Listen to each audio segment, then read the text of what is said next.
वर्ग 10 विषय हिंदी व्याकरण में पद परिचय पढ़ना है। आज का टॉपिक है पद परिचय। तो सबसे पहले प्रश्न उठता है, पद किसे कहते हैं? वाक्य में प्रयुक्त शब्द को पद कहते हैं। जब किसी शब्द का इस्तेमाल या प्रयोग हम वाक्य में कर देते हैं तो वह शब्द पद कहलाता है और पदों का व्याकरणिक परिचय देना पद परिचय कहलाता है। परीक्षा में प्रश्न पूछा जाता है, ऊपर में रहता है रेखांकित शब्दों का पद परिचय लिखे। वाक्य दे देता है अंडरलाइन, रेखांकित कर दिया जाता है। तो वह रेखांकित शब्द संज्ञा भी हो सकता है, सर्वनाम भी हो सकता है, विशेषण भी हो सकता है, अव्यय भी हो सकता है, कारक भी हो सकता है। इसीलिए इन सबों की जानकारी पद परिचय देने वक्त रहनी चाहिए। तो आज पद परिचय में संज्ञा का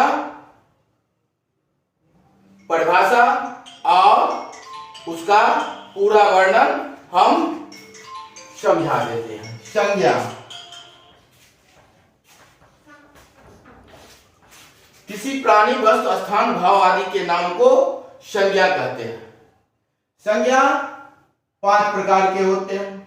पहला व्यक्तिवाचक संज्ञा,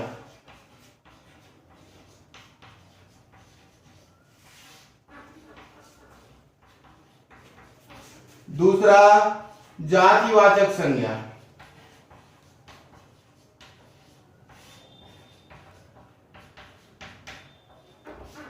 तीसरा भाववाचक संज्ञा,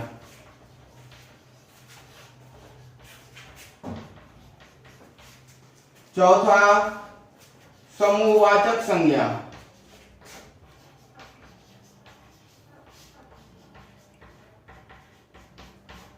और पांचवा द्रव्यवाचक संज्ञा।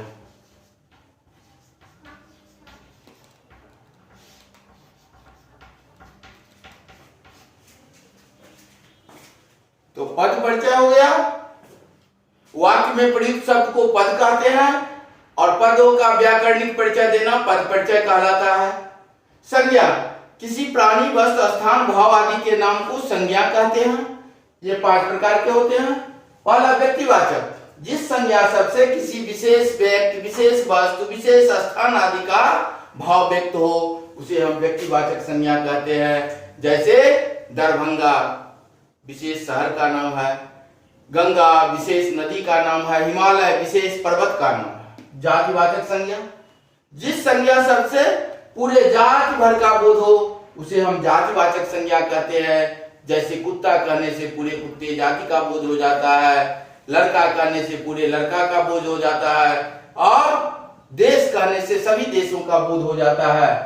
तीसरा है भाववाचक संज्ञा, जिस संज्ञा शब्द से गुण, धर्म, दशा, स्थिति, स्वभाव आदि का भाव व्यक्त हो उसे भाववाचक संज्ञा कहते हैं। जैसे लड़कपन, बुढ़ापा, ये भाववाचक संज्ञा का उदाहरण हो गया। चौथा है समूहवाचक संज्ञा, जिस संज्ञा शब्द से समूह या झुंड का बोध हो उसे हम समूहवाचक संज्ञा कहते हैं। जैसे चाबी का गुच्छा, कक्षा, सेनाएं, सभाएं, ये समूहवाचक संज्ञा का उदाहरण हो गया। और पांचवा है द्रव्यवाचक संज्ञा, जिस संज्ञा शब्द से द्रव्य धातु का बोध हो उसे हम द्रव्यवाचक संज्ञा कहते हैं। या जिसे हम माप या तौल सकते हैं उसे द्रव्यवाचक संज्ञा कह सकते हैं। जिसे मापा या तौला जा सके उसे द्रव्यवाचक संज्ञा कहते हैं। सोना, चांदी, आटा, घी, तेल, चीनी आदि। तो ये जो है पद परिचय में आज संज्ञा का विस्तृत विवेचन समझा दिए। दूसरे दिन सर्वनाम का समझा देंगे।